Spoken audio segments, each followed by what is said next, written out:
What is up, everybody? Welcome to the Fantasy Flex podcast from the Action Network and Fantasy Labs. I am your host, Chris Raybon, and today we'll be getting into part 2 of our best ball round by round upside episode. Once again, I am joined by Sean Kerner, the odds maker, as well as Chris Gimino of Roto Grinders. Both of you guys made some great points in terms of your picks, rounds 1 through 9. So let's keep it going. We'll start with round 10. Chris Gimino, who's your upside pick here? We talked about we talked about George Kittle and Jennings in the first half of this episode. On the second part of this episode, we're talking about Brock Purdy. Naturally, we've got lots of stack partners that we can get earlier in this draft. It makes it easy to find that correlation. And of course, he's been efficient throughout his career, just got paid. Suffered from a poor protection from his offensive line last year. He did demonstrate the ability to scramble away from that and get some yards rushing when that was the case, which was certainly good to see.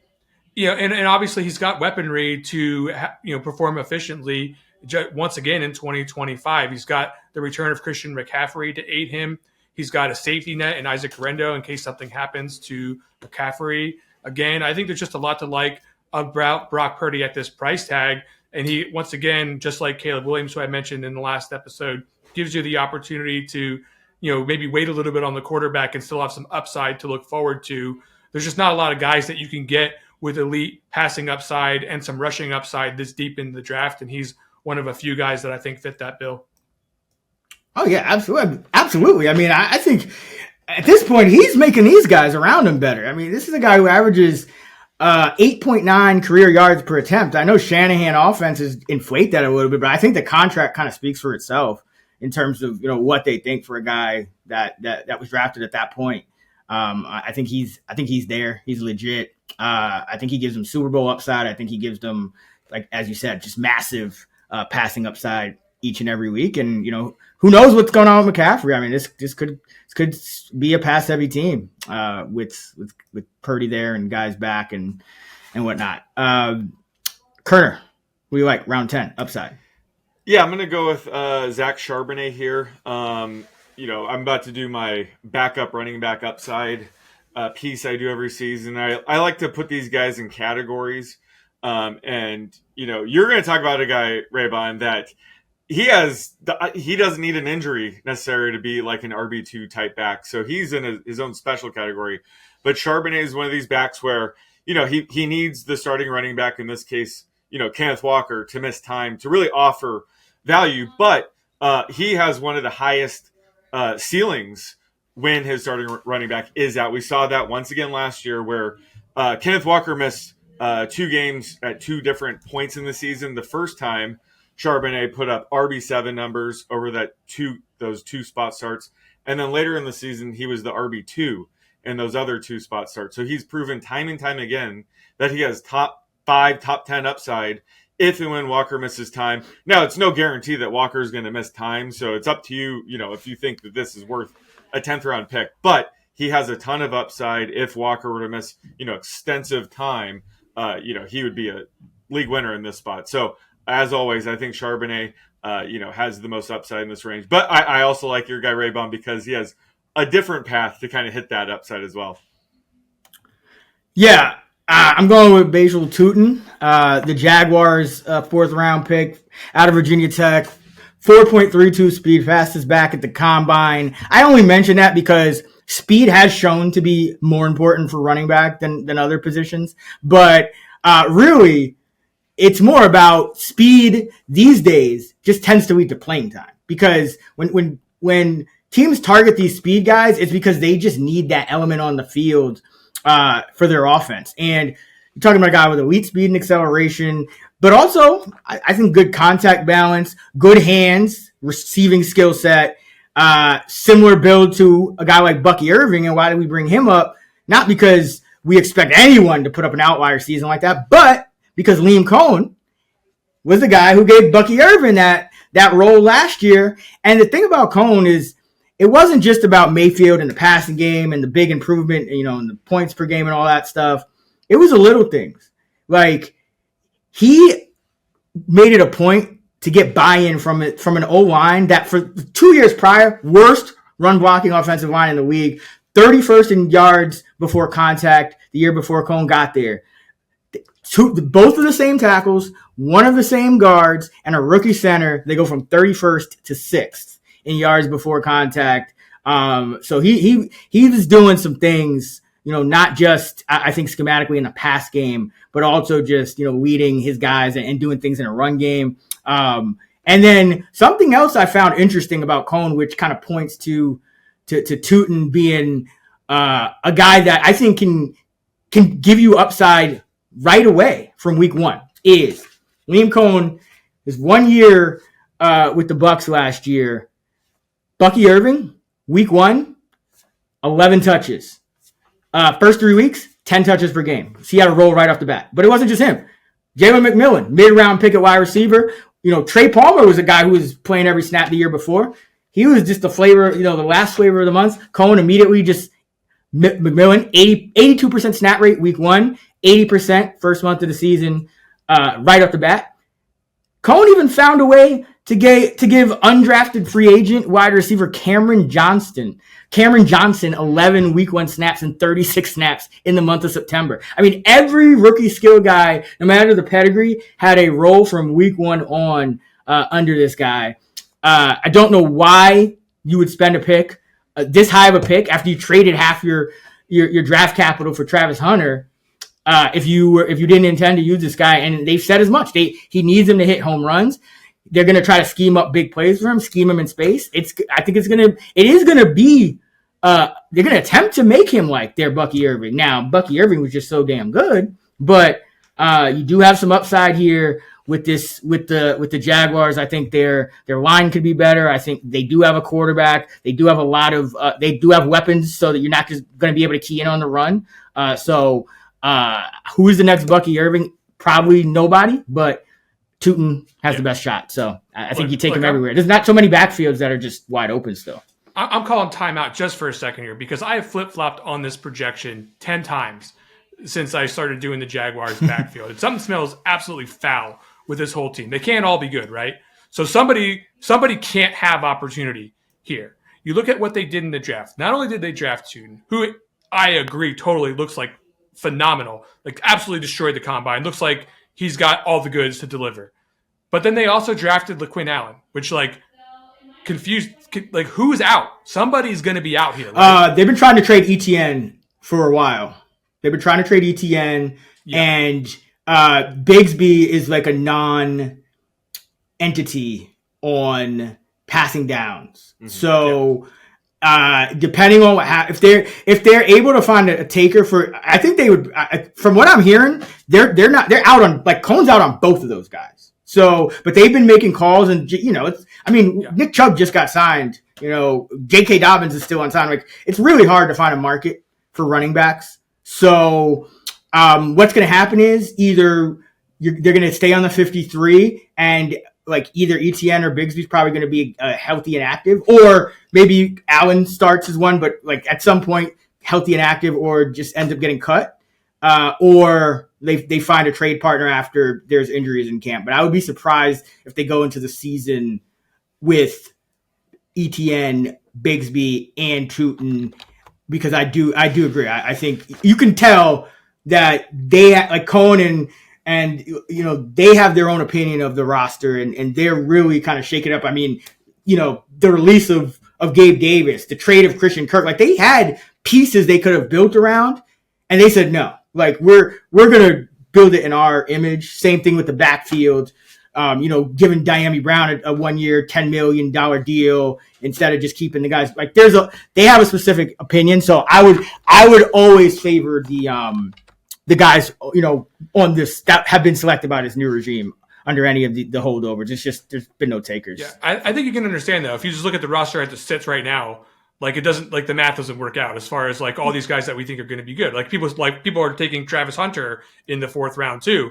He's the only player in fantasy football who can take his own job by playing defense. So I mean, it's just crazy. All the love for the Jaguars when somebody's got to be a loser. And I think if that happens, the running back situation clearing up would do a lot of good I just wish the price wasn't already where it was like on the way to going when that actually happens, right? Tootin's getting projected that way already. And I think that that's fine. It's just that, it would have been awesome if like this was fantasy football 10 years ago and he was getting drafted in the 18th round, I think I said the same thing to you, Sean. Remember, I was like, dude, like I was all over Harvey and Tootin, and come to find out they're being drafted in like the top 36 already, like a day after you guys out there sharp. So shouts to y'all. But the thing I will say, and I talked about this on like a futures pod with Evan Abrams on the Action Network pod, is that we're talking about upside here. So like I totally agree. If you're just talking median projection or risk or whatever, the math doesn't math yet because the final roster's not set yet, whatever not. But in terms of upside, there tends to be these concentrated situations like where a lot of the upside falls, and then it's like that's it. And so it's like these McVay coaching tree guys, Cohn in particular, like he's just shown that he can transform an offense. And, he's done this at other spots too, along his career, in the college ranks and whatnot. So like, you just kind of have to take these shots. And like, if you have if you're overexposed to all the Jaguars and like 3/4 of them hit, like you're going to have you should have the right combinations in some spots, right? It's like, that's how you kind of have to look at it in these situations. Cause there's only so many situations where there's a team that was near the bottom of the league that could conceivably go to the top of the league. And the only guy that's really, I would say, being complete, like drafted at his ceiling right now is probably Hunter, just given the fact that he's going to play defense and you have like a Randy Moss caliber wide receiver one there. So, you know what I mean?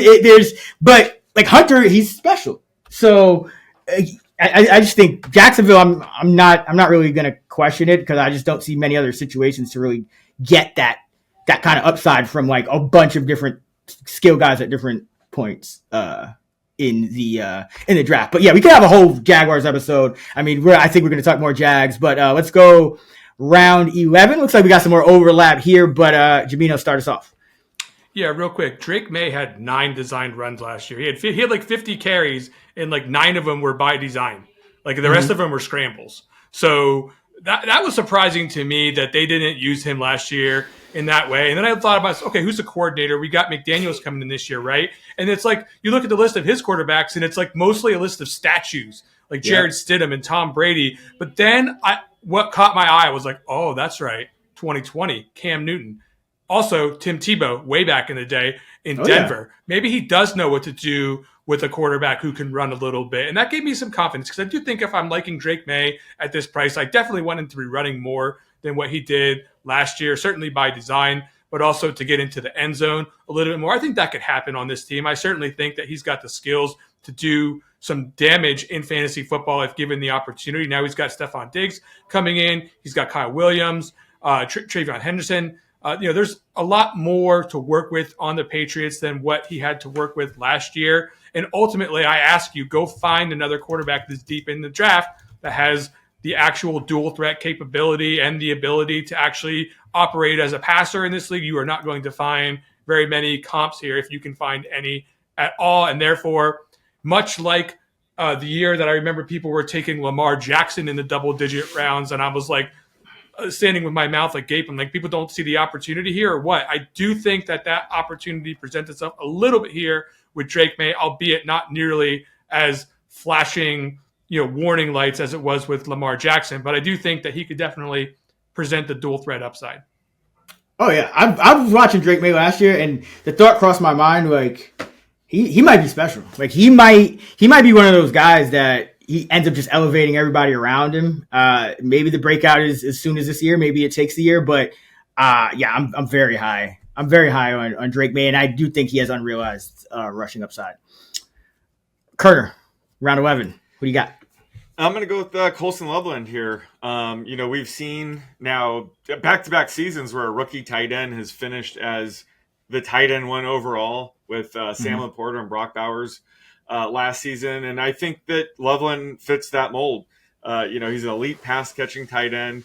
lands in, Ben Johnson's offense here, who, again, Ben Johnson was part of Laporta's tight end one rookie season. And even he was the tight end coach for the Lions back when TJ Hawkinson had his breakout season year 2 back in 2020. So he has a history of, getting really good tight end seasons from elite tight ends like Loveland. And I know a lot of people are kind of worried of Cole Kmet maybe taking some snaps, but I don't think the Bears spent, a top 10 pick on Loveland to have him lose too many snaps to Kmet. Plus, Loveland's a really good blocker. Laporta doesn't really block well, so he's kind of, they kind of limit him. But Loveland's a good blocker, so he could be out there pretty much every snap. So I think he has a higher floor than people realize. And yeah, they took him in the top 10 for a reason. My comp for him was Jimmy Graham, like prime Jimmy Graham. I think he's going to be an excellent pass catching tight end. So he could have, a monster season if, Caleb has a breakout in year 2 with Ben Johnson. And if, DJ Moore were to miss time or Cole Kmet miss time, I mean, that's going to potentially set up Loveland for like a top 5 season. So I think in round 11, I know the hype's there. His price is pretty much near his ceiling here, but I think he has even more to go. And again, we've seen rookies hit the ground running a lot more early than in years past. I know, Raybon, you and I kind of said, rookie tight ends usually need a few years to really hit the ground running, but we've seen this happen with like elite pass catching tight ends just going off right away. So I think Loveland could be the third here. Yeah, the league is completely changed. I think because of the salary cap, because of the extended season, the 7 playoff teams. I think that at this point, like, you can't afford to draft like a talented guy in the first 3 rounds and not play him. So because you gotta just take advantage of your rookie contract windows, and so and also these guys are just a lot more pro ready these days. I mean, tight ends included, they're getting a lot more pass game reps, and a lot of these guys they don't necessarily like. Yes, the blocking is nice, but ultimately a lot of the most talented tight ends are going to end up lining up in the slot. Like, they're glorified slot receivers. So totally agree. I'm on Loveland as well. You look at Brock Bowers with nearly 1,200 yards in year 1. Laporta under Ben Johnson, 10 touchdowns, over 80 catches, over 800 yards as a rookie. Even Dalton Kincaid, I mean, looked at as kind of a disappointment, but still 73 catches as a rookie. I mean, that's nothing to sneeze at for a tight end. Kyle Pitts, 1,000 yards seemed like just so long ago, but as a rookie, Kyle Pitts put up 1,000 yards, just one tutty though. But there's no real learning. Like, I shouldn't say no real learning curve, but teams are drafting guys to play when they're drafting guys with this capital, and also there's only so many, like, the talent. There's only going to be so many surprises and diamonds in the rough you're going to find. So you gotta kind of follow the. Like, sometimes it is these organizational structures and these coaches or whatever that are going to make or break these fantasy picks. Because, for example, if you look at the Super Bowl, the last 9 years, it's either been Mahomes, Brady, the Eagles, a McVay offense or a Shanahan offense, and then Joe Burrow. That's it. 6 in the last 9 years, 18 Super Bowl spots. Those that's it. So it's like, that's why we follow these Liam Cohens, these Ben Johnsons. You just got to take a shot on their upside, like on the chance that they become that next Andy Reid or that next McVay, and they can kind of just keep churning these offenses out. So I think I totally agree. I think the Bears are a team I want to invest in. I think Loveland has huge upside. I don't think I'm not going to question Ben Johnson for draft. He not only took a tight end 10th overall, and by the way, I mean, the offensive line should be a lot better. So it's not like, who is he really going to even need to block? I mean, you guys might have like one of the best offensive lines in the league out of nowhere. I think a lot to like. He wouldn't. Yeah, Cole Kmet's going to be like the supercharged Brock, right? I mean, come on, he was invisible. He was invisible to Caleb Williams last year. I mean, come on. By the way, breaking news: Broncos just signed J.K. Dobbins. Yeah, I figured that was coming. Mark Ingram has arrived. They don't like Estime. I know. They hate Estime. That has to be what's happening here. It's Sean Payton. He's gonna remember. He had like Pierre Thomas and Ingram and C.J. Spiller and Darren Sproles. And like, Sean Payton just can't get enough of it. And you know who's going to be the running back first snap of the year, week 1, Marvin Mims. Book it. Yeah. But I'll give you 5-1. That's good. Maybe the discount's on the way for Harvey. Maybe this is please. Good players get snaps. Good players score fantasy points. It used to be you just had to chase volume. Now I think you chase talent. What's up? Sorry, Alvin Kamara's rookie season. They had was it AP and Ingram, AP Ingram ahead of him. By like week 1. Alvin Kamara is already kind of like getting like a deep, again, like these guys that are good and that, are the difference in the offense. They're going to get snaps. I wouldn't worry too much about it, but for what it's worth, I did hear Peyton kind of compare Harvey to Darren Sproles. So we might see even like, Chris, I know you mentioned the rushing share, it might be pretty low and it might have to be more in the receiving game. And Peyton also mentioned, which I thought was interesting, I think we can do more with the tight ends blocking to get the running backs out in the route more often. So the guy I'm a little bit more worried about is Ingram. Like, is he just going to be the slot receiver? Or because he's not a good blocker. Like, you know what I mean? So I hope he doesn't get caught up in like that. Remember that year I was like out on Dulcich because I was like, oh man, Peyton loves Adam Troutman. This is not going well. Like, I got to kind of revisit the Evan Ingram projection. I might have to bump him down a little bit. I think you're on something there. Yeah. Okay. Speaking of tight ends, I know there's a guy that I like in this one. I think Kerner likes him as well. But Jamino, start us off. I think we're going to have it's going to be tight end heavy next couple of rounds. But who do you like in round 13? So I think we're on 12. Let's not skip round 12. Oh, sorry. Oh, yeah. I'm getting ahead of myself. Backs. I just couldn't. I was just on the tight end. Sorry. This is my favorite round because I like the guys in this round so much that I'm actually reaching to take them a round earlier because I don't like guys coming up. So James Conner is 30 years old. His body's been through a lot. He's been through substantial cancer treatment, 2 MCL injuries, and I'm not even going to list all these other injuries that he's gone through. I'm not saying he's going to get hurt this year. I'm saying he's 30 and he could. And even if he doesn't get hurt, the coaches in Arizona are already talking about we got 2 running back ones. We've heard coach speak before, but let's just read the tea leaves here. We're talking about an explosive player with a high speed score, age 23, who did well at the end of year 1, has received praise from his coaches, and people thought he was going to usurp the player we're talking about, Connor, last year. I'm not saying he needs to do that to pay off a round 12 price tag. He's going to have value. He's going to be used right from the jump. But what I am saying is that if something goes right for Benson, that's what we're talking about, Trey Benson, by the way. If he actually could usurp some of the usage from Connor that has been sort of earmarked by every projection system that I can find and go in his direction, he can already produce upside without even winning the job or getting an injury to give him the full command of the backfield. And you want to talk about upside, what happens if James Conner is injured? Who else is going to take usage away from Trey Benson in this backfield? I think of Emery DeMercado, and there's some names on this chart that aren't exactly getting me excited or worried for that particular scenario. I love the upside on Trey Benson. He's someone you can use without realizing that upside and not have your roster get killed. He makes for anti-fragile running back, hero RB builds, in my estimation, a lot better. And I've been drafting him quite a bit.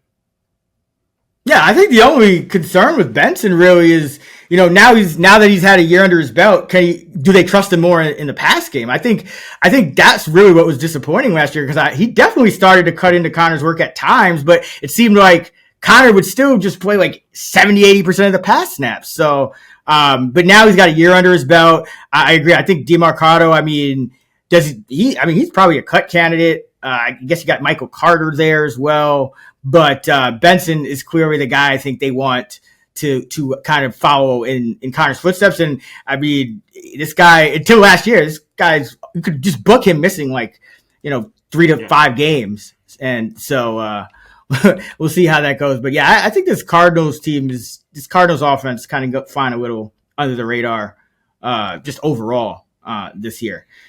All right, Kerner, round 12.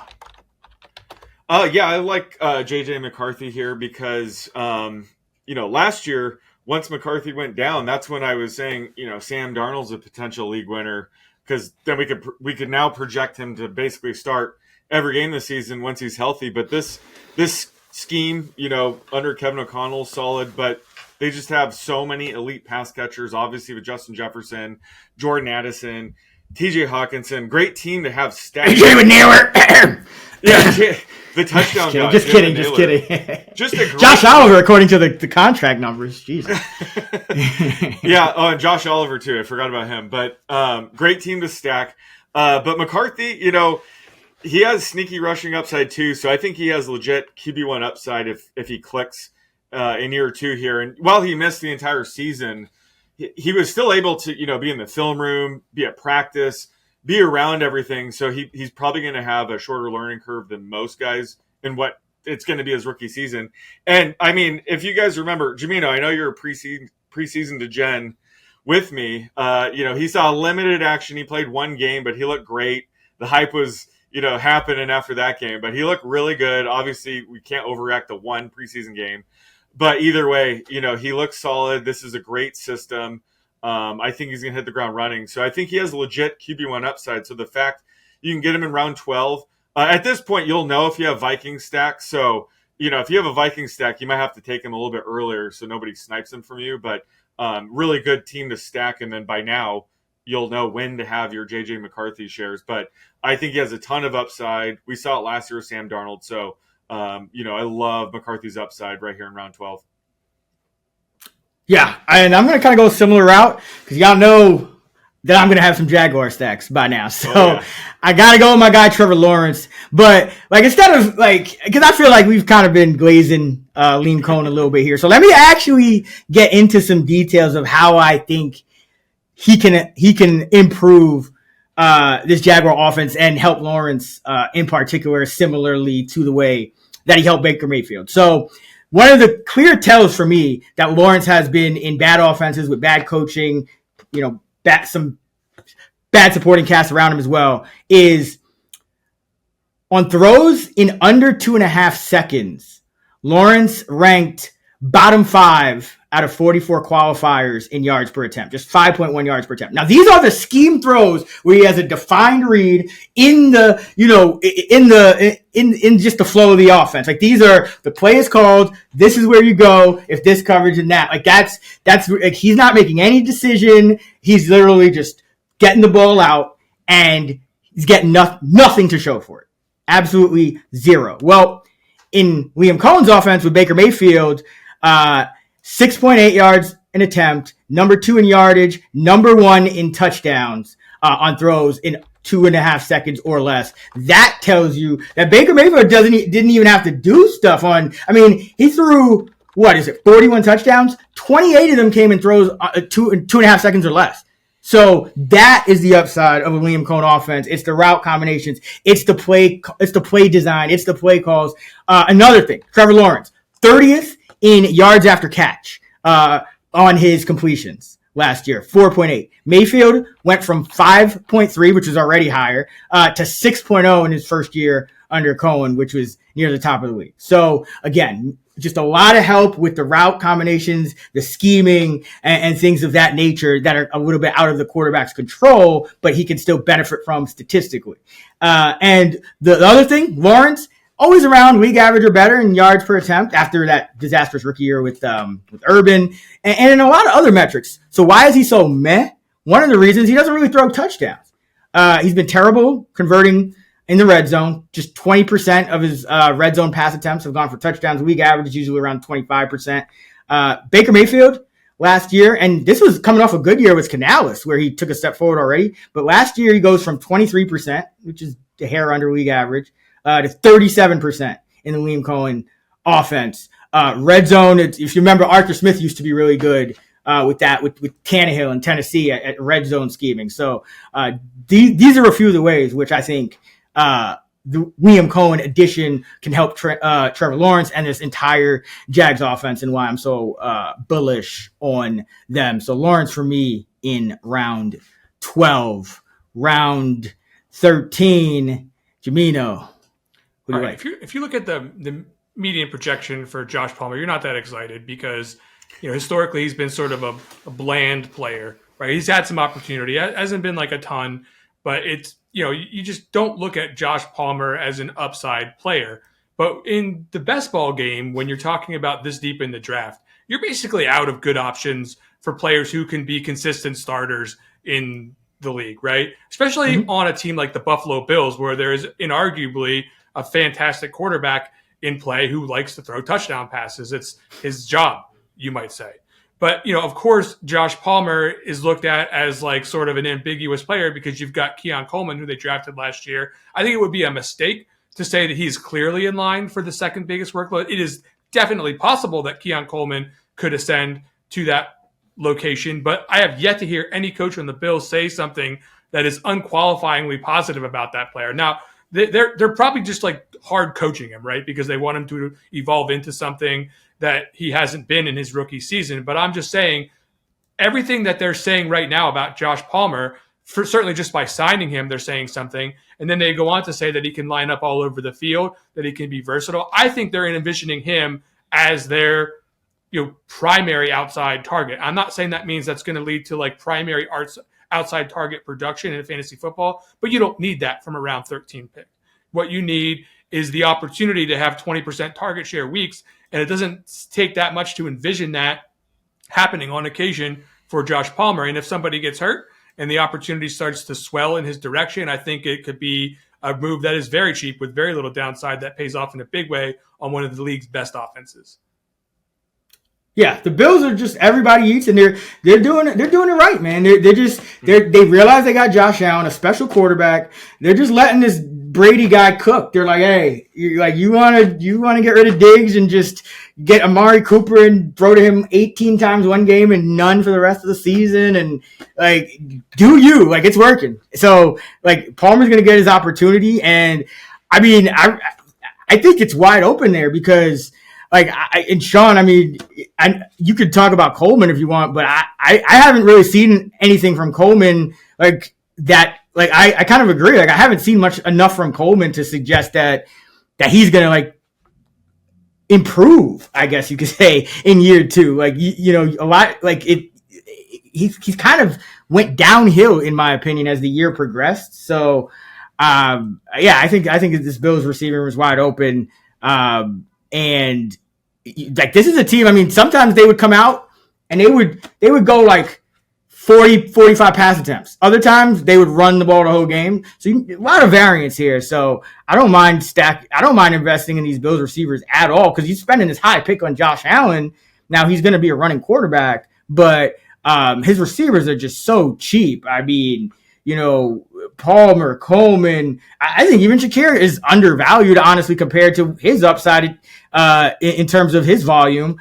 Kincaid, maybe Elijah Moore breaks through. Like, who knows? I think you got to take your shots here with the Bills. All right, Kerner, who do you like here? Yeah, I got to go with Isaiah Likely. It's pretty rare for a backup tight end to really offer top 5, top 10 upside if the starter were to go down, but that's likely.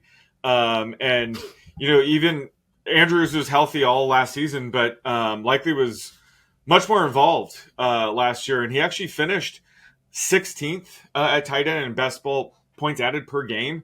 And like I said, Andrews was healthy every single game, so that's kind of like his floor right now in this offense. And he's being drafted as the tight end 17, so fair price for him. But, anytime Andrews misses time, he has top 5 upside. It was 2013 when Andrews missed the last handful of games of the season. Likely was the tight end 3. So that's what we're dealing with here. You're getting a guy who's probably at fair price right now at tight end 17 with that built upside, potential top 5 upside if Andrews misses time. So round 13, I don't mind taking a flyer on Likely here. Absolutely. I mean, Jamino kind of hit on it. Like, you're not going to find it's going to be more luck than anything if you hit on like a guy that ends up being consistent. So you just need some high upside weeks. And look at this for Isaiah Likely. By week 5 of last season, Isaiah Likely already had a TE1 finish and a TE4 finish. That's 5 weeks into the season as the number 2 tight end on the Baltimore Ravens. And he could have had a full 10 more points in his TE1 week because that was week 1 where he was out by a toe against Kansas City. That would have been another like 9-10 points if he catches that touchdown. So that's that. He actually only added about 3 more top 12 finishes, obviously held back by the roll. But then let's go back to 2023. The last 5 weeks of 2023, tight end 3, tight end 5, tight end 23, tight end 3, tight end 10. So the last 5 weeks of 2023 and the first 5 weeks of 2024, you're talking about a guy that had a top 5 finish 50% of the time. And this is, kind of, some injury replacement time and some just flat out number 2 tight end. But again, he's more just a slot receiver, plays like 60% of the snaps. He's just like a big slot at this point, not going to really block too much. And also, even in his rookie year, he had a tight end 2 finish and a tight end 3 finish. So you're talking about a guy that's put up a ton of top 3, like week winning type of weeks in fantasy in his short career. This guy has never averaged more than 3.75 targets per game in his career. And that was his rookie year. So you talk about upside. I mean, Mark Andrews, if they throw that ball to Likely instead of Andrews, maybe we're talking about a Ravens Chiefs Super Bowl. A Ravens Eagles Super Bowl. So, I think Likely is definitely a target for me in this spot.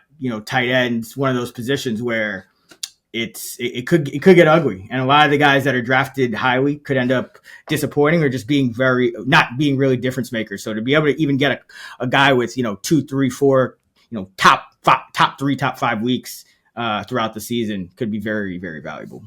All right, round 14, Jamino, who do you like? Yeah, I'm passing the mic to you guys because I think we all have the same pick here in round 14, and you guys are the Jaguars experts. I'm deeming you guys that.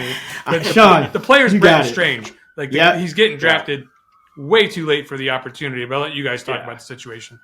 Sean, I think Sean is the leader of the Brenton Strange fan club, so I'll take it. Yeah, I'm wearing the Jaguars hat. You're glazing them. I love Brenton Strange here. This is like round 13, 14 with Likely and Strange. Great time to get like your last tight end. Ton of upside here because whenever Evan Ingram missed time last year, Strange was essentially a near 1-for-1 replacement for him. There was 2 different 4-game stretches where Ingram missed and Strange finished tight end 9 over the first 4-game stretch and then tight end 17 over the next 4-game fill-in, and including that 11 catch game in week 15. So he kind of flashed a really high ceiling, but now with Ingram in Denver, this should be Strange leading the tight end room. And Liam Cohen, we've been glazing Liam Cohen all offseason, but he's been sneaky good for tight ends in 2022 when he was the Rams offensive coordinator, I guess in title only. That was Higbee's top season. That was his career year. And then last year, K. Dotton had his career year in Tampa. So, I think Cohen should maximize Strange upside here. And Strange, he's a talented tight end. He was, a second-round pick. So he's no slouch. And I think, people are definitely overlooking him for him to be going all the way in round 14 here. Yeah, I will say he's probably I like him, but he's my least favorite just because I like everyone else so much more. I do think it's going to kind of be like a similar situation to K. Dotton in Tampa last year where if guys are healthy, he's going to be running a lot of routes, probably will be the least targeted of those guys. Because I even heard Cohen say something in reference to Tootin, we want to get the back out in routes. Kind of the same thing Peyton was saying about Harvey. We want to get the back out in routes. We can have the tight end, do some more things in pass protection to kind of make up for it. So I think you'll see him out there every down, but it'll probably, perfect for best ball because you don't have to predict which weeks it is. But his full upside, I think, wouldn't be realized unless Hunter plays more defense than we expect or, somebody gets injured or something like that. But still way undervalued here just with the upside of this offense in general. This is you're talking about a 9-point increase for Tampa Bay last year. He could just be one of those tight ends that ends up having an outlier touchdown season because, again, Lawrence has underperformed in the red zone. Maybe Strange, that's where Strange is a factor. So lot to like with him. But yeah, we all went with Strange. The trifecta for round 14, Brenton Strange, tight end, Jags. Round 15, so we got 4 rounds left. Jabino, round 15. Who do you like for upside here? Well, I like players who get glazed by their coach the same way that this podcast glazes Jaguars Oh coaches man, yeah, themselves. this is bad. But Alec Pierce has been praised up and down by the current coaching staff as someone who they can trust, and someone that they certainly trust a lot more than someone like an Adonai Mitchell. And you got someone like Michael Pittman, who's showing up with back injuries last year and already showing up with an injury this summer. Not necessarily the most trustworthy option, but not even somebody that we really care to consider in this conversation, because you don't need to consider it when you're talking about this deep in the draft. Really what you're looking at is a player, if you go to his player profiler, who has explosive athletic traits, who has demonstrated those athletic traits on tape as recently as last year, someone who had like almost 1,500 air yards, but only realized half of them because his quarterbacks are absolute garbage. Now, Daniel Jones isn't exactly the picture of non-garbage, but I will say that I do think there could be some improvement here if he ends up being the quarterback. And certainly the price tag that we're paying for Alec Pierce requires very little in the way of absolutely consistent weekly production, but it is something that I think you could find in some percentage of the range of outcomes if you played this season over and over again. So I do think that Alec Pierce is going to be on the field a considerable amount in 2025 as it stands right now. We don't really need to worry about Josh Downs. That's a different archetype and role in this offense than I think we should be worried about. If we're worried about Josh Downs, we're worried about, what's going on with their new tight end, right? Like I think, how often are they going to be in 3 wide receiver sets? I do think that Pierce is going to be someone lined up quite a bit on the outside for this team this year, and somebody who, quite frankly, I understand the price, but I kind of don't. I haven't graded, a couple rounds higher than this, and just in terms of his projection, I have to actually pump the brakes. It's so bad. Like I have to dial it back and just make sure that I'm considering the downside when I do my projection on him, because otherwise he would be one of the best value picks in the draft. But I do see the downside on a player like this. Like he could certainly just be running, Chris Hogan-esque, exercise routes. Here we go with the white guy comparisons. Here we are. First one of 2025. Boom. Bingo card. If you picked, what is this? June 10th. First white guy receiver comp. Here we are. We're live. Fantasy Flex. Let's go. I'll go find, a more diverse route. Marcus Valdez-Scantling? Who runs fly routes and doesn't get targets or gets it thrown 50 yards over his head by a bad quarterback. That's what could happen to Alec Pierce. That's the point here. And I just think I'm going to, when I'm trying to fill up that 7th, 8th, 9th wide receiver spot in my underdog best ball drafts, I'm going to go ahead and slide some Alec Pierce in there. It just seems too cheap.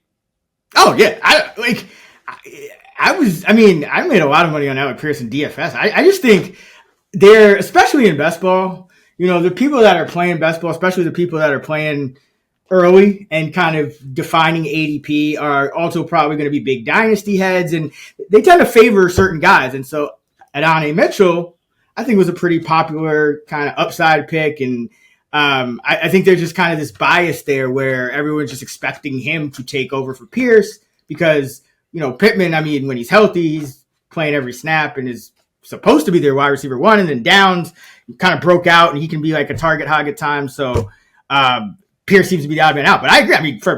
He literally gets the best type of targets for fantasy, and he's super cheap. He gets super deep targets that turn into touchdowns. And as a bonus, when you're talking about just like roster construction and overall upside and all that stuff, Sean has said it so many times, when Alec Pierce catches an 80-yard touchdown, that's 80 yards that Jonathan Taylor and Downs and Pittman and all those guys can't gain on a drive. And when you're talking about the Colts, you don't know how many drives you're going to get. I think I love Alec Pierce. I think that is like he free is just a smash pick. Free, trade him away. Yeah, free him. Yeah, he'll be free on the practice squad in about a year. I will not stand for any AD Mitchell hate here.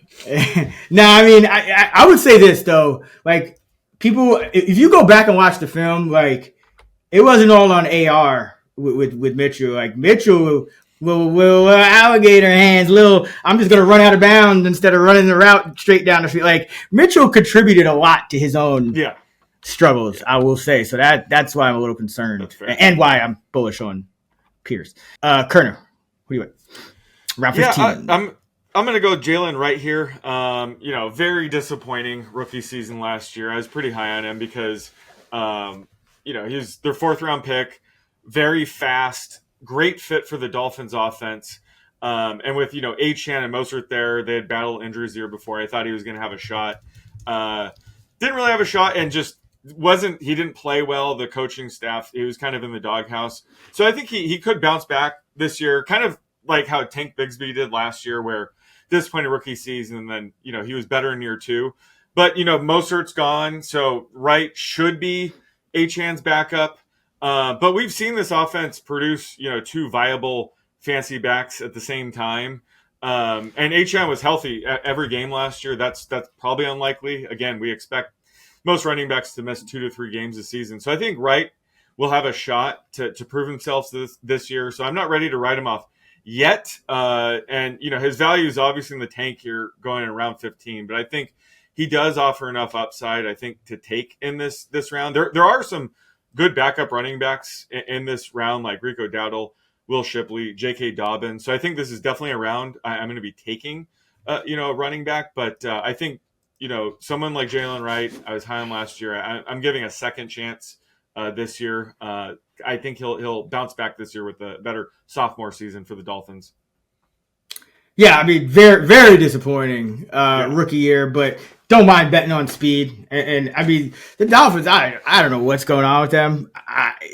If you ever listen to a McDaniel press conference, I used to think this guy was like an offensive genius. Now I think he just like makes up phrases and words just to like fill the time in the media sessions. Like, I don't know what this guy's talking about, but that's what happens when you start losing, I guess. But don't hate it, especially with the veterans gone. They clearly want Wright to take a step forward. I actually got a couple guys here. It was a tie for me. So the first guy is Pat Bryant, rookie wide receiver for the Denver Broncos. I've been playing fantasy a long time.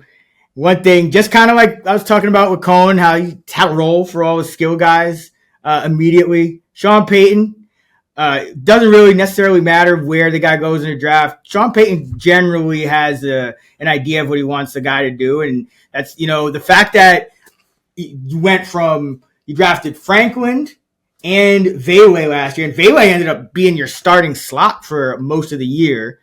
And then you're still going back to the well again at wide receiver in round 3. That tells me that Sean Payton's not satisfied and he's still looking for something, looking for some upside at receiver. And he says he sees shades of Michael Thomas in this guy, Pat Bryant. Not quite as thick, but 6'3", 190, 18.2 yards per catch, 10 touchdowns last season at Illinois. And, Cortland Sutton, pretty solid number 1, but every few years you see a guy like this in the mid round just kind of take everyone by surprise and end up being like the alpha for their team.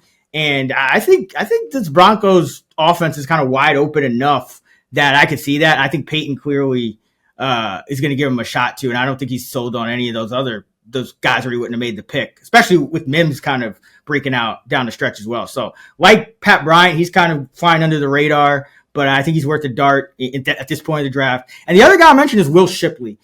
I see some depth charts list him as the 3rd running back on the Eagles behind A.J. Dillon, who has done exactly what in the last, years of his career. I think the Eagles are going to value the continuity here with Shipley, who they drafted in round 4 a season ago and let go of Kenny Gainwell. I think this is Shipley's next up here. Didn't have too much success in the regular season, busted a long run in the playoffs, but you're talking about a guy in Saquon Barkley who was the top back in fantasy. Now he's on the wrong side of 28 at a career high in touches, regular and postseason. Saquon Barkley had 482 touches last year. 482. This is a guy that hasn't exactly been the picture of health throughout his career. Now he's at the wrong side of the peak age for running back. Still got one of the best lines in the league. So I think Will Shipley is a guy who I'm sure, Sean, you'll talk about him in your running back backup piece. But do you also view him as kind of the number 2? Or do you think it's Dylan as well? Because I don't at all. No. Okay. No. I mean, some people. Hey, last year everyone was telling me that like it was Marshawn Lloyd over Josh Jacobs. So I don't. Sometimes people get weird with these former Packer running backs. I don't know. I just had to confirm that. But yeah, I think continuity is going to be valued here. I think Shipley gets the shot. I would consider Shipley the backup here. Dillon would be great to help on the tush push, but Shipley's the backup running back. Yeah, Dillon is like the Trey Sermon or the Ty Tyrion Davis Price, like just a guy they're gonna either game day scratch every week or whatnot. Because they also, speaking of Jaguars, the Eagles claimed Keelan Robinson off the. There was a point in time. This is great. I don't think I've ever talked about this on a podcast. There was a point in time where Trey Sermon was making more per snap than Christian McCaffrey because he was getting game day inactive without any snaps like every single week. So like his salary was working. It was absolutely insane how much money that guy was making to not work. Oh my God. I mean, such is the life of a 49er running back. Christian McCaffrey didn't work much last season either. Neither did Elijah Mitchell, Isaac Guerrero. Who am I missing? I know I'm missing somebody. But yeah, it's how it goes with the Niners running back. So you got, like Sean always says, take the guy that you think it's going to be, and then draft the other guy, and then the other guy, and then the other guy. The fourth guy that you would consider. Yeah, the guy that's not going to be on the roster in week 1 is ultimately the guy that you want to draft in the Niner backfield. But all right, we got 3 more left. Round 16, Jamino. Yeah, I'm going to pass this off because my pick for round 16, I guess I was being optimistic, was Jalen Wright. And the only thing I will add to the conversation here is that Alexander Madison sucks, and you should not. Damn it. Yeah, agreed. We have plenty of time to roast Alexander Madison if you want to elaborate on that. But no, we'll just watch him steal snaps from Wright during the season in the exact Raheem Mostert role and all punch ourselves in the face. So let's just move on at this point. I don't have time to deal with this Dolphin backfield right now. McDaniel's already pissed me off. Kerner, who do you like? Well, like's a strong word, but he's a guy that I think offers unique upside in this round, and it's Keenan Allen, who's still not on a team. But, last year he finished 34th in points per game. So I don't think he's fully washed at age 33. And I know, he's a tough click because he's not on a team. I mean, he might retire, so there is risk here. But I think, he's an elite route runner, so I think he could have 1 to 2 solid seasons left. But with him, I think he's actually in a good spot because not being with a team, he could land in a situation where he is, going to get a ton of targets. We could have that top receiver go down, or like Stephon Diggs could get busted for sharing BE snacks on a boat again and get cut. And the Patriots bring in Keenan Allen. So he has multiple paths. He's not stuck on a depth chart right now. He has paths to potentially land in a spot where he could be a top 2 target. So I think taking him around 16 again is risky. I don't even know if he's going to sign or play this year, but he is in a unique spot where he can kind of pick a landing spot that makes sense where he's probably going to get targets. So I think taking him in round 16, again, like I said, there's unique upside here. I mean, who are we kidding? He's going to be on the Ravens and then get like in a dispute, and the Ravens are going to cut him, and he's going to go to the Texans, and then somehow he'll be playing in the Super Bowl with the Kansas City Chiefs, who are somehow down to like Jalen Royals, Juju Smith-Schuster, and Keenan Allen as their starting receivers in the Super Bowl that they end up winning against the Rams or the Niners, because those are the only teams that make the Super Bowl in years that the Eagles falter, and the NFC East cannot be won by the same team twice in a row. So we know how that's going to play out. However, but yeah, I don't know. The recent track record of these wide receivers is not as good as it used to be. Hopkins it went from like, okay, he's like the number 1 in the Titans, and he had I think he had like a 4 touchdown game, and then it's like the next, now it's like just nothing. And like Amari Cooper, it's like they were all excited about him, and then it's like all of a sudden he's just a non-entity. So like I hope he's not washed, but I don't know. It's not looking too good. I mean, he kind of was like, the fact that Ben Johnson doesn't want him is not a ringing endorsement. But I take your point. I mean, that's a lot of targets and upside for a guy that you can essentially get for free. And you make a good point. Like, yeah, he'll go to if he's obviously holding out to kind of pick and choose. Yeah. I'm surprised the Steelers haven't come knocking. Maybe they have. I mean, he just doesn't want to play. I mean, yeah. I mean, maybe that's where he ends up signing. Who knows?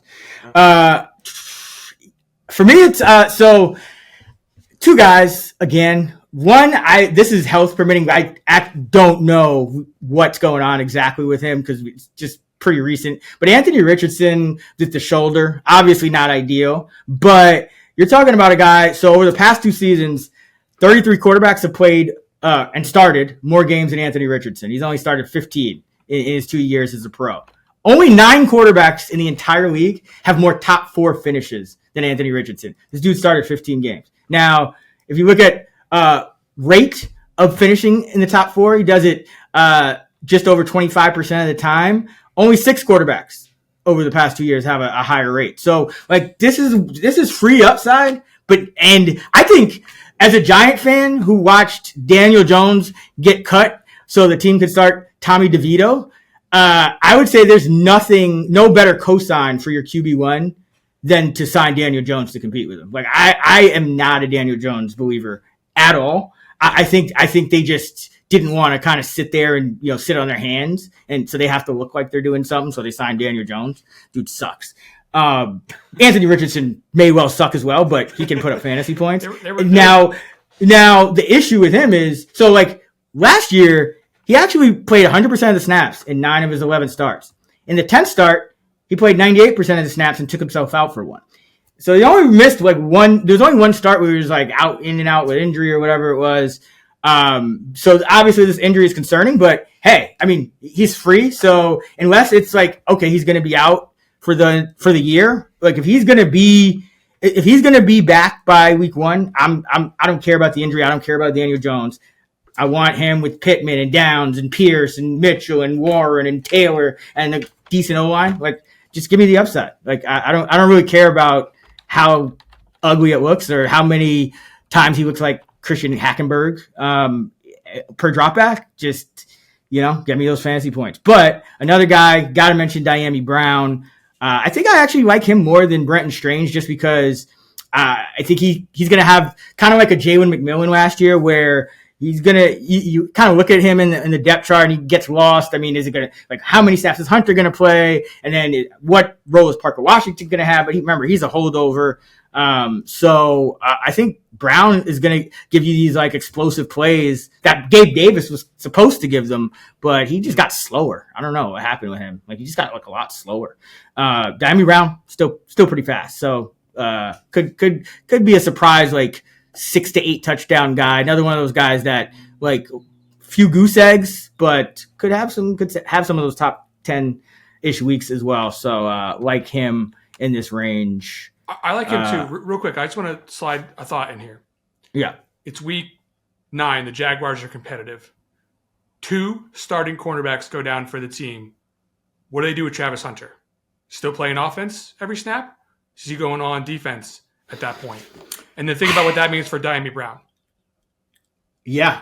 So I agree. I think there's like this built-in upside with these Jaguars pass catchers that are already going too low just based on the like potential upside of the switch and coach, that like then there's like this Hunter upside. But I have like a counterpoint to the counterpoint too, because I'm also thinking in my head like Liam Cohen is obviously just like all about offense, right? Like that's his thing. So like they just traded a boatload of picks to get this guy Hunter, offensive coach. Like he's probably being coy or probably just giving Hunter like defensive snaps to like, because that's what you do for the talent, right? Like you let them do what they want. But like at the end of the day, in my heart of hearts, I feel like just knowing Liam Cohen and like what he is and what he stands for and what the moves that have been made, he probably is thinking, I'm maxing out Hunter on offense and I'll give him a few snaps here and there on defense to keep him happy. But, or maybe as many as he can handle, but I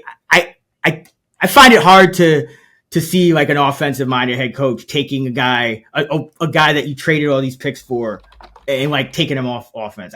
That's just me. Like I could be dead wrong. That's just kind of more of a gut feel. There's obviously no way to prove it or not, but either way, I think Dyami Brown. I mean, even last year, he started to be more like he started to have some value down the stretch with Washington splitting stats with Zacchaeus and so I think, but yeah, it's definitely possible that that Hunter gets pulled into more defense because he would probably be their most talented cornerback, I would say already.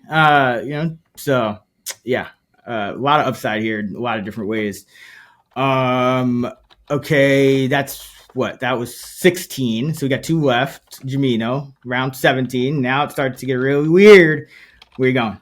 I wore myself out last summer touting what could happen with Blake Corum and the Rams because I just refuse to believe this Kyren Williams thing. He's proven to be a good football player, and it just didn't look to me initially that was what we were going to see with him.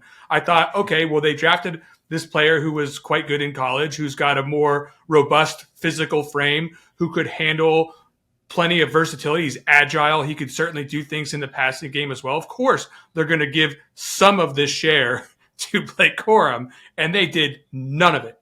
They absolutely loaded the tank on Kyren Williams in terms of usage, and I'm sitting there holding the bag with Blake Corum all year, basically getting nothing out of the pick. So I'm not going back to the well with an abundance of love, but now that we're in the 17th round, I think we can just look at the same thing that we were looking at before, but with a lot less risk, in that he's an injury-based anti-fragile play. If something goes wrong with Kyren Williams as your last piece in a running back light build, then you're going to be looking at a very, very productive player that costs you very little. Just think about the weekly DFS projection you'd be making for Blake Corum with no Kyren Williams. It would be quite good. So really, this is a situation where you're trying to ignore your floor in best ball and just say, how can things go right for me? How can I make a super team? I think in some teams, in some constructions, you could use a guy like Corum at the back end of your roster and pray that things go well for you. So tragic, man. He finally got his opportunity and he broke his arm in week 18. He was gonna get the Kyren workload, I believe. And then he broke his arm, and now it's like, I think he should be, but honestly, sometimes I don't even trust this guy McVay. He'll mess around and put Cody Schrader back there. Jarquez Hunter. Jarquez. Honestly, you didn't really see Kyren coming, so that's the thing.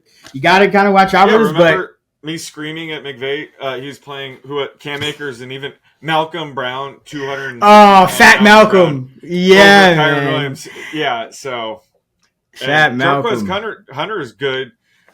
So it'll be interesting to see who is the actual backup, but it's just always tricky trying to figure out what McVay's going to do year to year. You got to take the dart throws, though, because the Rams should be a good offense. A lot of games indoors, so don't hate it at all. I got kind of like a similar, even less sexy play, but Kerner, you first. Oh, I definitely have a less sexy play than you. I'm going to go with Daniel Jones here. Taking your point that Daniel Jones sucks. But guess what? So does Anthony Richardson. So we have a problem here. We have 2 quarterbacks that suck competing for week 1. One is dealing with the shoulder injury. Not sure what's going on there, but that's not a good setback. Plus, Richardson's had 2 seasons now, and he really hasn't shown much. Again, we were setting his completion prop at like 13.5. Too bad we didn't get to see what it would be that week. He got ruled out. But again, we're not dealing with a guy that has strong job security at this point. So right now I'm projecting both of them right around 8 or 9 games. I don't know what to do with it. One of them's going to end up starting probably 12 plus games, and whoever that ends up being, obviously they're going to cash out in round 16 and 17. But just Daniel Jones, I wouldn't be shocked if he does get a chance. He would thrive in this system under Shane Steichen. He has a ton of pass catchers he could throw to now. Tyler Warren's in the mix. So it's not a bad spot, and he has, the rushing upside to put up top 12 type numbers. So, again, I think you could take a flyer on Anthony Richardson in round 16, Daniel Jones in round 17, try to get lucky. But in this range, they both offer plenty of upside. Hard disagree. Anthony Richardson barely plays, and he's like a top 10 fantasy quarterback.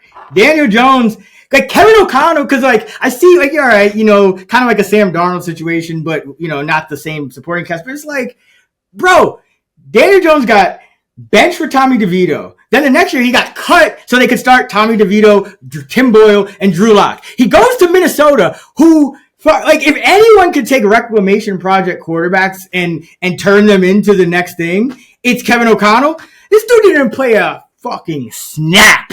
And off to Indianapolis. Like I just think this dude is done. Like, I'd rather just have Riley Leonard. Oh, Riley maybe Leonard. it's the Giants fan in me, but I feel like we've seen enough. Like I just think the O'Connell punt was a bad sign. Honestly, that's what really got me. I'm not saying Daniel Jones. He can run. I feel that, but I just think Anthony Richardson is being underrated because like he couldn't have been worse, and he was still like one of the best fantasy quarterbacks. It's like Justin Fields, but like you know what I mean. It's like he doesn't have to be good to be good. In Like either one. Like I think one of them is going to start 12 plus games, and they're going to offer plenty of value. I'm just saying I don't think Anthony Richardson's a lock at this point. And I wouldn't worry about Riley Leonard. Riley Leonard, he's going to be excellent, Jamino. In preseason, he's going to be a smash play. He's like Jeff Driscoll. Like, he's just going to be running around doing quirky things. I mean, it's like, Jeff Driscoll could outscore Daniel Jones. I'm sure he has. Let's look at Jeff Driscoll has had some games, man. Like, that's my whole point. I mean, the Colts quarterback. It makes sense. I mean, the supporting cast, to be fair, is excellent. I mean, I shouldn't say excellent, but it could be very good. You play indoors. You're not in a hard division. You could play in some shootouts. Although, they finally moved on from Gus Bradley, so their defense actually might be okay, which is disappointing. But I'm just not a believer in Jones. But I get it. I mean, I've drafted him in the past for the same reason. He can run. But I just think Richardson and him are in a different category upside wise. Like I just think Richardson has shown that, like even terrible, he still can outproduce. I agree. If Richardson starts 12 plus games, like if he gets it together, he has massive upside. I'm not disagreeing with that at all. Right now, I'm just saying either one. Like I'm not writing off both of them and not drafting either. I think taking spots and drafting them this late, I think makes sense because they both technically carry upside. Yeah, well, I'm going to talk about a guy who might not even make the roster. So I mean, you can take as much Daniel Jones you want, but Devin Neal on the worst. I'm going to take a running back on the worst team in the National Football League. But this is, and I should also mention round 17, like ADP is average draft position. You shouldn't be following it. I mean, my rankings are always very different from ADP, and I've had a lot of success kind of drafting that way, period. But I just find it ridiculous that people are aiming to be like the top 1.1 percentile, and they're following average draft position in like the 16th round of a basketball draft. So like these could be guys from undrafted, wherever. Just go down the list until you find somebody. But for the purposes of this show, I will pick a guy with around 17 ADP, Devin Neal, running back for the New Orleans Saints, just targeting the upside of the unknown with a new regime, offensive-minded head coach in Kellen Moore. Round 6 pick out of Kansas, 1,500 scrimmage yards, 17 tutties on average his final 2 seasons there. Kamara's 30. Kamara's entering year 9. He hasn't played a full season since his rookie year. And Neal does have a 3-down skill set. So maybe Kellen Moore does try to take the air out of the ball. That is a possibility, and for as long as he can. And you see you see Neal get that role because I mean you got Kendre Miller, who I mean the old regime didn't even really like him, and then Dennis Allen got fired, and then Kendre Miller was the thing for about 2 games. Of course, he had his best run of his career against the Giants, and I don't know what I don't think they're too high on him. And Clyde Edwards-Helaire. It seemed like the Saints were just doing favors to journeyman running backs at the end of last year. Like Jordan Mims got a random game where he was featured, and then next thing you know he was an inactive, and this regime released him. And Edwards-Helaire, I mean, all these guys are trash. So Devin Neal, take a shot on him. You just and there's also the possibility that the Saints are just so bad that they end up just shutting Kamara down at some point, and you get fantasy playoff. 3-down Devin Neal with the Saints in tank mode or something like that. So that's kind of my thought process there. Just throwing a dart. I think that's what you gotta do in these rounds. Okay, last round 18. Jamino.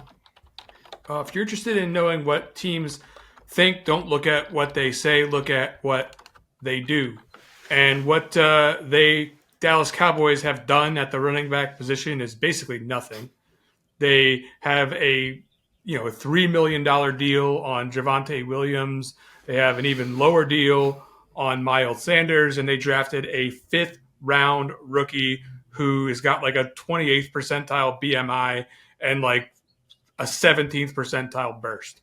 And this is the guy, the rookie I speak of, Jaden Blue, people are drafting in the middle rounds of the draft as if he's going to be the guy who gets the opportunity here in Dallas. And they're doing the same with Javonte Williams. And Miles Sanders is absolutely forgotten. Miles Sanders, by the way, who was in the Pro Bowl in 2022, last couple of seasons has had some injury and malfunction in Carolina, but there have been other backs in history who have been decent, who have bounced back late in their career to have productive seasons. And particularly when we are drafting that in the 18th round of a best ball draft, a player who we can't even clearly rule out of the projections already. Like, he's somebody that you should probably have in there as someone who's going to play at least early in the season. And yet he could actually end up being the most productive back of any of these guys in a world that does not take a lot of imagination to envision. So I don't really understand what's going on here with Miles Sanders. I think there's some bias at play here. I don't love Miles Sanders. I don't give a shit about Miles Sanders. I do think, though, that the probability that he matters is significantly higher than the ADP and best ball drafts are giving it credit for. Yeah, I think I need to raise Miles Sanders because, like, I had Miles Sanders like embarrassingly high, and it just felt dirty. And then I was like, because it's like, who do you? Yeah, like, this is a problem because, like, I'm the highest on Blue. I just think I always go for the rookie in a situation like this. I just think rookie running backs tend to be plus EV, but if you're going by the eye test, like, Sanders did have like a stretch last year where he looked decent. Now, the other thing is Carolina did have a pretty good offensive line. I know that you might not think that because their team was terrible, but their offensive line is pretty good. So it really kind of depends on, does Dallas hit on that pick, that pick they made in the first round? And does the rest of the line kind of get back to where it's been in years past? I think Miles Sanders with Philadelphia has shown he can run behind good offensive lines. When the offensive line is not good, he could be terrible. But Javonte Williams is terrible. And Blue, I mean, could just be Kamani Vidal. So I do think Sanders, like, it's getting to the point where, because it's not like Blue is Bashal Tootin or something where it's just like, all right, this guy, we got an offensive like guy we respect who is, drafting speed and, kind of, he already had two guys that he could have just rode with and he did it. Like, this is like Brian Schottenheimer, and like, yeah, like the fact that they even signed Javonte Williams though just worries me that it's just going to be like this might just be the backfield to completely stay away from. But I mean, I agree. I think Sanders is the guy that kind of is a little bit underrated. Now he could be a cut, a roster cut, but I mean, like Blue could be Kamani Vidal. So I actually agree there. Kerner, round 18. Yeah, so sticking with the late round QB strategy here, there's actually two rookie quarterbacks going in round 18. Tyler Shuck obviously has the higher floor. Right now he's minus 330 to start week one, so he could probably start, all 17 games if healthy, and playing well enough. So, what's that? No, that's interesting. So I had him projected for like 15 games initially, and I was like, I gotta lower this. Because I was looking at like the history of guys outside of round one, and like they don't start that many games. So I lowered it a little, but I think they did kind of draft him with the intention of just tanking, because he's like 30 years old. So I mean, he's NFL ready to go. But yeah, after Derek Carr retired, his odds are now minus 330 to start week one. I'm similar with you. Like I still am project to like play 14 games, but still I think he has the higher floor than Jackson Dart. But I think Dart has a higher ceiling. Just the problem with Dart is I'm only projecting him to start a handful of games. He's a very raw rookie, and they already have Russ Wilson and Jameis Winston, so they won't need to play him necessarily at all this year. Like, there's a chance he doesn't start at all. But with Brian Daboll's, job security being up in the air, that could kind of force the issue. We'll see. So I think the second half of the season, Dart could be starting, and that's really when you need your third quarterback in best ball to produce anyway. But I think he has a ton of rushing upside. maybe just short of guys like Josh Allen and Daniel Jones, but I think the rushing upside is there for him to kind of offer value. But he has one of the best young receivers in the game in Malik Neighbors as well. So I think he has a ton of upside that you can get in round 18. That, the problem with him is you can't project him to start many games. But I think in this round, he offers a ton of upside. But Shook is definitely the safer bet. I think he's probably going to start 10-plus games if healthy, but I think Dart has the higher ceiling in theory. Yeah, to me, honestly, since we're talking upside, I would say it's no contest. Like, I get what you're saying, but like you're gonna get like 17 games of like QB 28 with Chuck. Like, Jack, Right. like, I think, and this maybe it's because I'm a Giants fan, so I have like more stronger opinions about this type of stuff. But Jackson Dart may very well be the week 1 starter. I mean, how many times already over these past few years has Russell Wilson looked like he forgot how to play quarterback? Jameis Winston's a walking interception. Like, Jackson Dart is a player that some people were saying could go as high as number 2 overall. He already jumped like another quarterback that we thought was going to go higher, and they traded back for him. Like, it's not hard to see Jackson Dart just, like, it's easy to look at it now and say, oh, it's a crowded room. He's behind 2 veterans, blah, blah, blah, blah, blah. But, like, the minute Jackson Dart comes out and has, like, a good quarter of preseason and Russell Wilson just, like, can do nothing but, like, take sacks or throw passes out of bounds down the sideline, and, like, Jackson Dart's going to be starting. It's not that inconceivable. So, like, I think the time... If you think Jackson Dart is worth a pick at all, which I know, Jamino, you were saying like some of those situations you don't even mess with, like you want those kind of guaranteed starts. But like, if you think Dart is worth a pick at all, I think you take him 100 times out of 100 over Shuck, because Shuck is just not gonna give you that same type of upside. And like, the Giants have arguably the hardest schedule in the league. So like, you're talking about trailing game script. You're talking about, I mean, if you're willing to take Daniel Jones, non-guaranteed starter in round 16, I think like Jackson Dart, it makes like a ton of sense. Like, his odds right now are 13-1 to start week 1. Which that's ridiculous. Last year we were arguing Russ Wilson and Justin Fields, same thing. Yeah, so it's ridiculous. It's ridiculous. Yeah. The price isn't going up that much. If you find out closer in the summer that Dart's probably going to be the guy, it's not going up like rounds and rounds. Maybe a couple of rounds you might see it go. But I would say that, the way that I would handle the situation is if I'm playing and drafting all through the summer, in the early part of the summer, I'm staying away from it. And then I'm waiting for some more information. At least see if you can get like the hint, like from beat writers or what's going on at practice or anything, that it could be Dart. Because as of right now, you just have no idea where it's going. I think there's a couple of things that, like, so you can kind of, if you just look at the history, like the amount of starts that quarterbacks taken in the first round make in year 1, even if they don't start in week 1, like they still usually end up making a significant amount of starts. Like, I just think that, like, if you're talking about like a 13-1, like, I think Dart is at worst 50-50 to start week 1. I mean, I just don't think in this current era teams are drafting guys in the first round to sit. And like, I think Shador is overrated. Like, the amount of starts he's going to make is probably overrated, because like teams don't really care about their like 5th round picks. They're just throwing darts at a wall and hoping like maybe they get like a guy every like 2 drafts. Like, so I think there's a big discrepancy there. I don't Russell Wilson. Like, there was that whole mysterious thing last year where, like, I think he just got benched. Like, he's hurt. I think that was all agent speak to like preserve his reputation because he did not play Justin Fields. And then, finally Tomlin decided to go to him, and it worked for a few games, and then we remembered that he's broken. So like, yeah, I think Dart, like, look at the quarterback room. It's like, it's the same reason why I think Anthony Richardson would start every game this year. Look who's in the quarterback room. Like, but yeah, I mean, this is coming from a scarred person who had to watch Tommy DeVito throw football. And like, he can't, like, if they were willing to play Tommy DeVito who can't throw a football, I just think Jackson Dart's getting like 15 starts this year. So yeah, I guess I'm high on him too, but I'm going to go with Brashard Smith. running back, Kansas City Chiefs, and Jamino, we kind of talked about him at the top, and just a guy that I think should be on people's radars because Isaiah Pacheco ended up leading the team in rushing as a 7th-round rookie, 251 overall. Smith, a 7th-rounder, actually went 23 spots higher overall than Pacheco. Over 1,650 scrimmage yards, 18 touchdowns last year at SMU.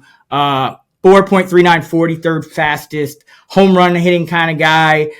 The one thing the Chiefs really don't have in their backfield. So, it could just end up being like a Kadarius Toney type role. But again, I think we see these days that speed gets on the field. Smaller frames don't matter as much. Teams will kind of find a role for you if you can be explosive. And I mean, you're looking at Isaiah Pacheco, 3.6 yards per carry last year. Nothing in the receiving game to the point where it's like almost like a tell. So they tried to get him going in the receiving game and it still didn't work.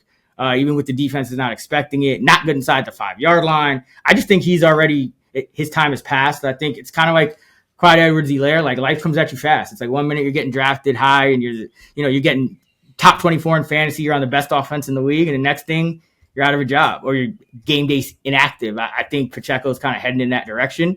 Kareem Hunt hasn't averaged 4 yards a carry since 2021, and he thoroughly outplayed Pacheco last year. Now, maybe it was the injury, but again, Pacheco's a 7th-round pick. Like he might just be regressing to his normal mean, and now you got another guy in the mix who's a lot faster, could do a lot with this offense. Andy Reid scheming it up. This was a team giving carries to fullback special teamer Carson Steele last year. So, and then Elijah Mitchell's there.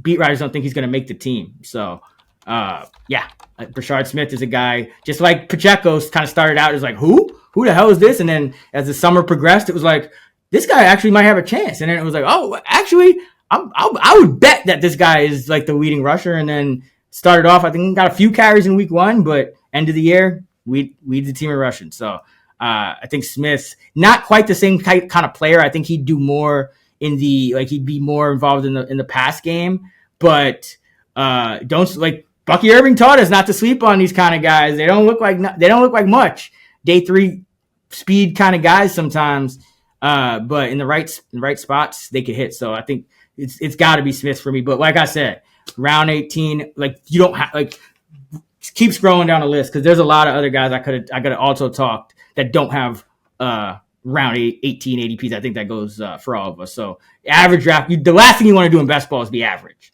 So to hell with ADP is my kind of opinion. This was a great episode. Really loved all the points you guys made and the insight you guys are delivering. I know the listeners feel the same. If they want to catch you guys, Sean, you are on X at _oddsmaker. Chris, you're at Chris Jamino. Roto Grinders for Chris. Fantasy Labs for Sean and I. And of course, you can find us all at those same handles on X on the free award-winning Action Network app. Until the next Anthony Richardson shoulder injury, let's get the shmoney.